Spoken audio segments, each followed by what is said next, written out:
পুরুষের শারীরিক চাহিদা পূরণ হলেই তার মানসিক শান্তি ফিরে আসে, তাই না? কিন্তু নারীদের ক্ষেত্রে বিষয়টি সম্পূর্ণ ভিন্ন। একজন নারী মানসিক শান্তি পেলে তবেই শারীরিক চাহিদার কথা ভাবে। নারী ও পুরুষের চাহিদার এই ভিন্নতার কারণেই তাদের সম্পর্ক আরও জটিল এবং গভীর। পুরুষের সমস্ত ডিপ্রেশন এবং ক্লান্তি দূর হয় সঙ্গীর সাথে শারীরিক সংযোগে।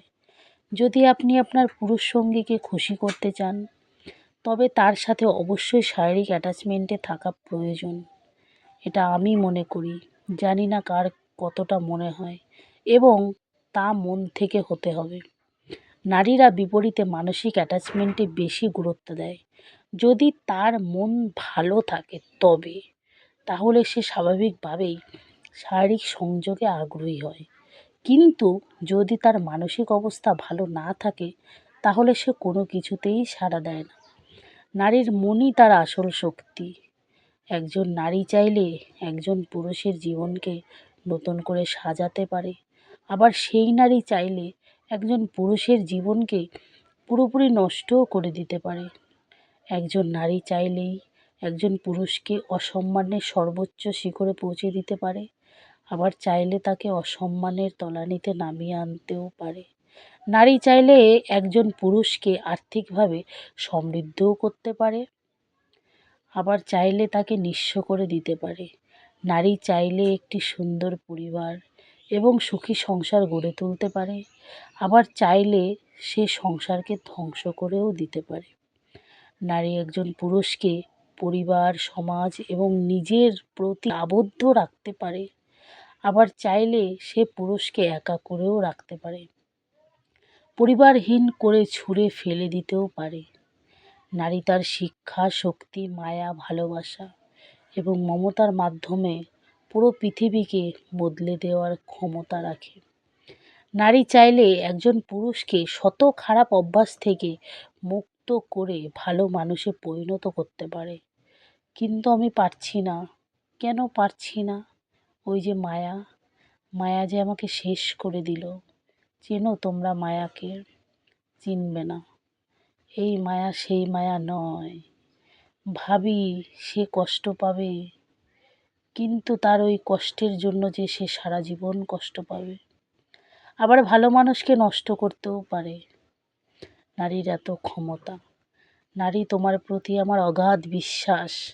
তুমি তোমার সৌন্দর্য, শিক্ষা এবং ভালোবাসার শক্তি দিয়ে তোমার সংসার, পরিবার এবং সমাজকে সুন্দর করে তুলবে। তোমার প্রেম হোক তোমার সংসার, তোমার ভালোবাসা হোক তোমার স্বামী, আর তোমার মায়ার বাঁধন হোক তোমার সন্তান। নারী, তুমি চাইলে অনেক কিছু করতে পারো। তুমি পারো পুরো পৃথিবী বদলে দিতে।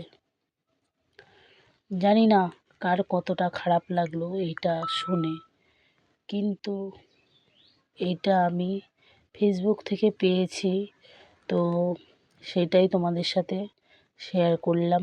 আমার ভালো লাগলো, ওই জন্য তোমাদেরকেও পড়ে শোনালাম। প্লিজ তোমরা কেউ খারাপ মাইন্ডে লাগিও না।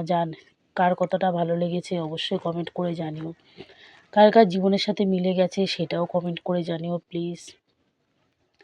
আসলে আমি এমন এক দুটানার মধ্যে দিয়ে ঘুরপাক খাচ্ছি, কাউকে বোঝাতে পারছি না, কাউকে বলতেও পারছি না।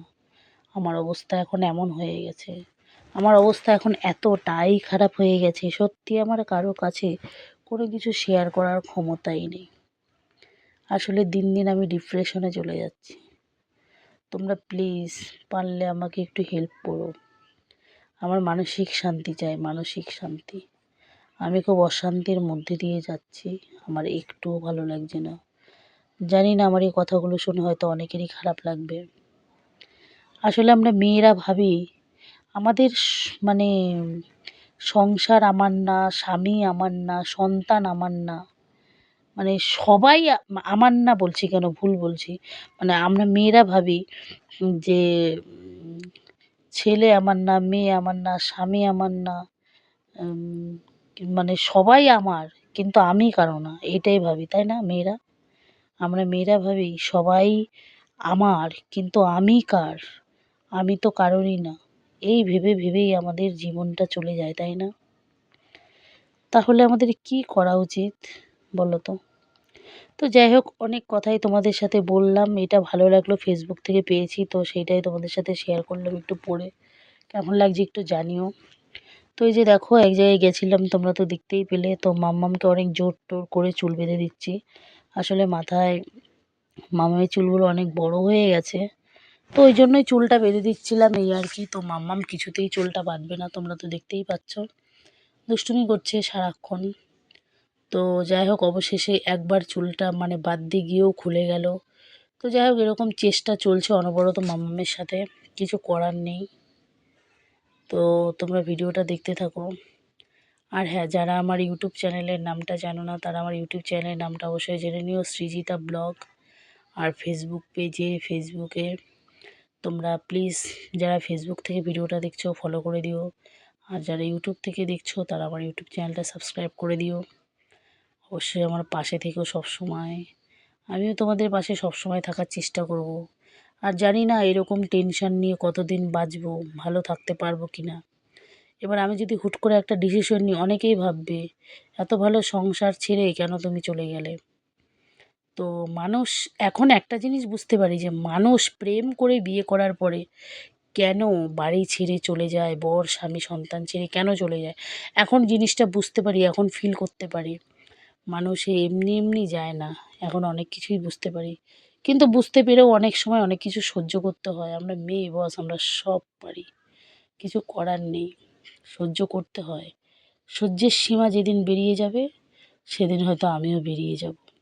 যাই হোক, শুভরাত্রি, সবাই ভালো থেকো, সবাইকে অনেক অনেক ভালোবাসা, সবাই সুস্থ থেকো, টাটা।